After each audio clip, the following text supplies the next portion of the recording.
Nous sommes en première mi-temps, les Sochaliens en jaune ont réussi de bonnes choses, mettant plusieurs fois en danger l'arrière-défense du Servette, comme ici avec cette remise de la tête de Durgalic pour Patrick Revelli.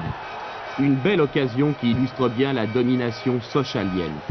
Au bout d'un quart d'heure de jeu, les Sochaliens ont pris l'ascendant sur leurs adversaires. Une supériorité qu'ils vont transformer en but sur cette contre-attaque lancée par le jeune Anziani, qui donne à Gengini. Gengini aux prises avec Bizini parvient à glisser le ballon au fond des filets. Des buts gardés par Milani, le gardien du Servette.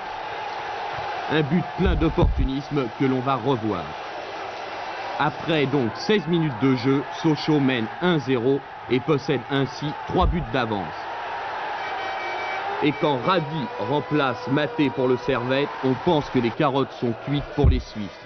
Mais c'est allé un peu vite en besogne, car dès le début de la seconde mi-temps, le Servette se lance à l'attaque et à la 54e minute, Cuccinota égalise pour le Servette.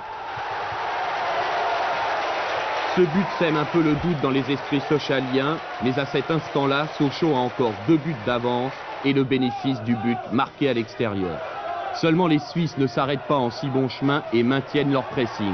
Ici on revoit le but marqué par Cuccinota. Et à la 74e minute, Cachapalia déborde sur la droite, centre, tout le monde rate le ballon, sauf Bizini qui le récupère, et en force passe 3 Sochaliens et trompe Rust. 2-1 pour le Servette, il est vraiment temps que le match se termine pour les Sochaliens. Sochaux s'est donc qualifié pour le deuxième tour de la Coupe de l'UEFA, mais les Sochaliens nous ont fait peur en deuxième mi-temps, comme le reconnaît d'ailleurs Philippe Anziani, le dernier espoir sochalien.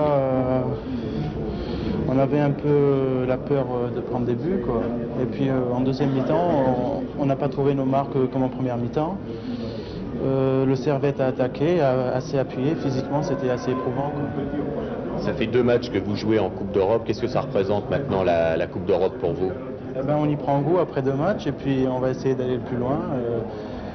Moi, je suis jeune, j'ai 19 ans, je préférerais aller le plus loin en Coupe d'Europe, quoi. Est-ce que c'est une épreuve vraiment différente du championnat ou de la Coupe de France? C'est sûr, on a une autre motivation, c'est une autre compétition, quoi. On s'attaque aux équipes étrangères et donc c'est plus dur qu'en championnat de France, quoi. Pour vous, personnellement, est-ce que c'est pas dur d'être un peu trimballé un jour en attaque, un jour au milieu de terrain, un jour ailier droit, un jour avant-centre? C'est pas difficile?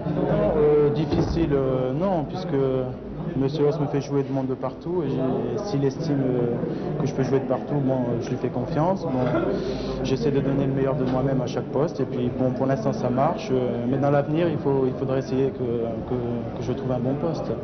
Et quel est celui qui vous plairait le mieux? Il y en a 2, il y a le poste d'avant-centre et puis le milieu de terrain.